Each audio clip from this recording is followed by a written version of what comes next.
He says he wants to save humanity. But what if Elon Musk is not saving us, he's preparing us for control? Thousands of satellites launched in silence.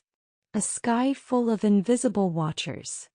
Starlink, 5G, Neuralink, all sold as progress. But when you follow the patterns, the symbols, the timing, it starts to look more like a ritual than a mission. And those who speak out, silenced, mocked, erased. What you're about to see will challenge everything you thought you knew. This is not science fiction. This is the future they are building above our heads. They call him a genius, a visionary, the man who will colonize Mars and upload our minds to machines. But what if all of that is just a story? What if Elon Musk is not who he appears to be? Elon Musk was born in Pretoria, South Africa in 1971. To the public he claims to be a self-made man, an outsider who rose by brilliance alone. But reality tells a different story. His father, Elon Musk, co-owned an emerald mine in Zambia during apartheid, a regime built on exploitation and blood. Musk rarely talks about this. In fact, he often denies the mine existed, then slips up and admits it in old interviews. Why hide something unless you know it taints your image? From a young age, Elon was obsessed with technology, science fiction, and control. At 12, he coded his first game. He was bullied, isolated, but driven.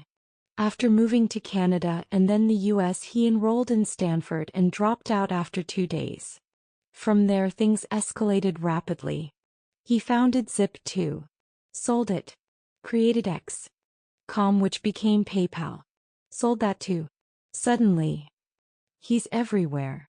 Within 5 years, Elon Musk becomes the head of a space agency, an electric car company, a satellite network, an AI implant company, a social media empire, and even OpenAI, which he left, but his influence never left it.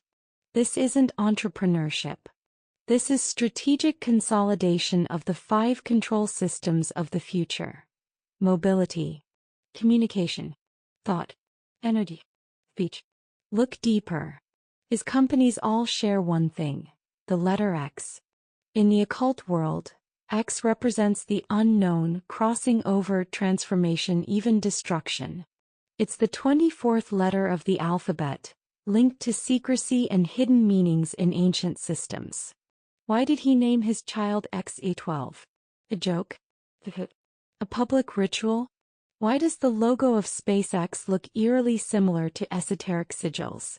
Why does Elon reference demons when talking about AI? With artificial intelligence, we are summoning the demon.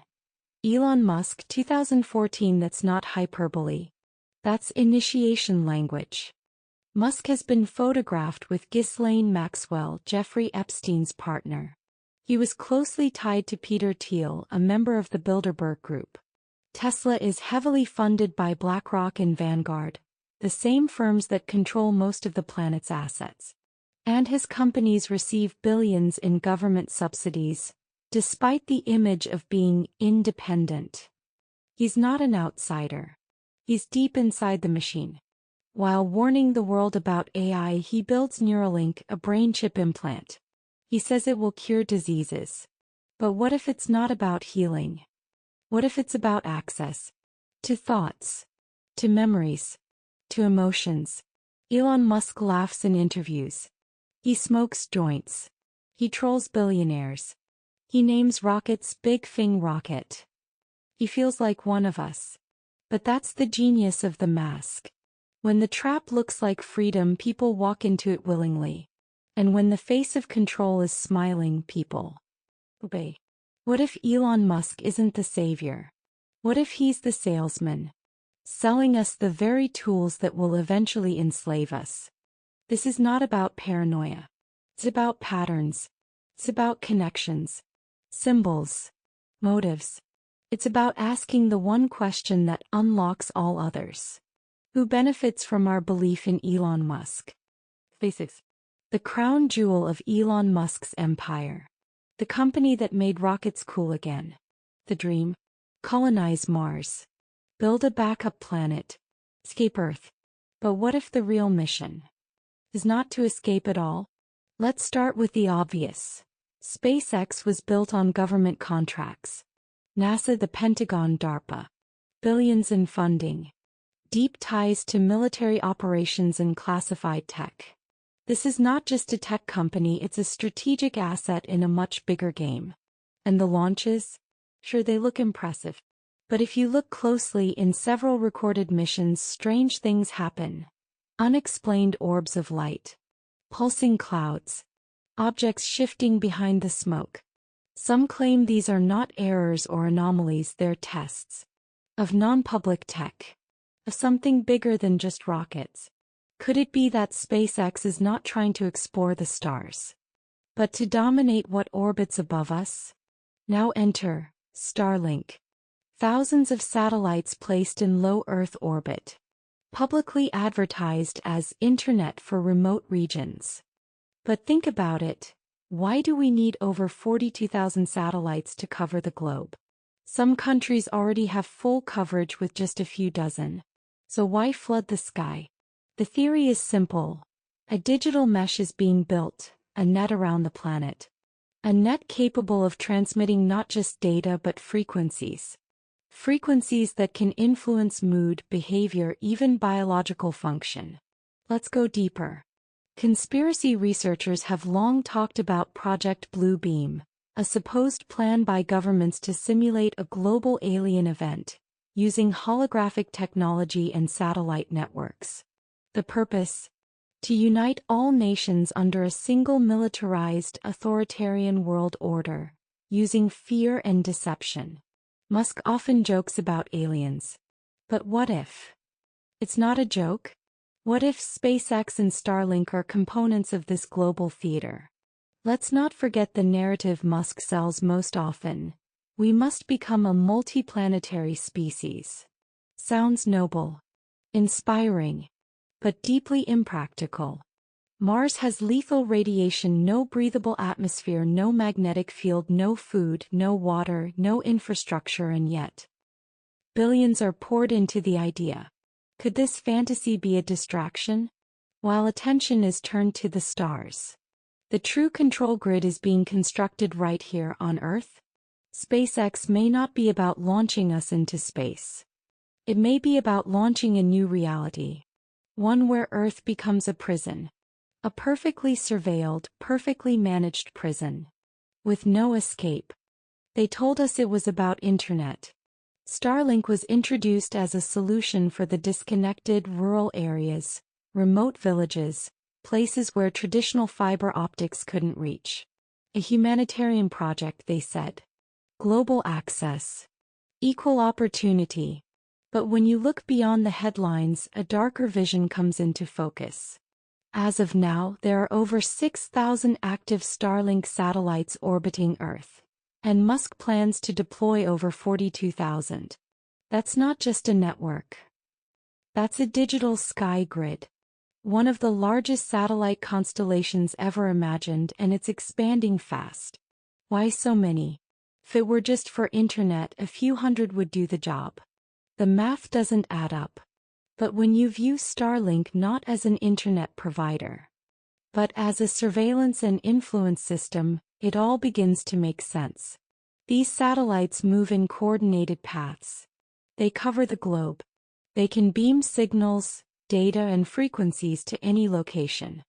Now imagine what can be done when that signal isn't just internet, but a tool of control. Military analysts have warned. Starlink can be used to support high-precision weaponry, drone guidance, intelligence gathering, even psychological warfare. Remember the word. Frequencies. Scientific research shows that certain frequencies can affect sleep, mood, focus, even aggression. So what happens when a global private network can manipulate your mind? Now think deeper. What if Starlink integrates with Neuralink? What if brain-computer interfaces, chips implanted in people, are connected to the Starlink grid? That would allow remote neural monitoring, emotion tracking, real-time behavioral modification. It's not science fiction. It's being tested right now. And it's all under one man's control. Even now, when you look up at the night sky, some of those stars aren't stars at all. They're machines. Watching, listening, calculating. And you can't turn them off. You don't need to log in. You just need to exist. They used to say Big Brother is watching you. Now Big Brother is in orbit. When 5G was announced, it was sold to the world as progress. Faster speeds, better connectivity, smart cities, autonomous vehicles, remote surgeries, global data flow, even flying cars. But no one asked the deeper question. What are we really building? This isn't just an upgrade from 4G. 5G operates on millimeter wave frequencies, extremely high-frequency radiation. These waves don't travel far, so 5G requires a dense network of antennas installed on lamp posts, on rooftops, in schools, even inside your home appliances. You're no longer just connected. You're immersed, blanketed in invisible radiation 24/7. This isn't about reaching you. It's about surrounding you. Studies from around the world have shown that exposure to these frequencies can affect DNA integrity, sleep cycles, cellular stress, hormonal regulation, neurological development in children, and yet, no long-term safety trials were ever done before 5G towers started going up. The US military already uses similar frequencies in directed energy weapons. For crowd control. To create panic. To trigger pain. Still think this is just about Netflix? Let's go back to what we already covered. Starlink satellites broadcasting from above, Neuralink chips inside your brain, AI reading your behavior, facial recognition, tracking your every move, smart meters measuring every second of your life. Now imagine 5G as the nervous system connecting it all. A grid. A net. A living surveillance organism with real-time feedback, where your location, mood, thoughts, behavior, and even intentions are being recorded. Not tomorrow. No. Social control through invisible means with 5G as the infrastructure. What's next?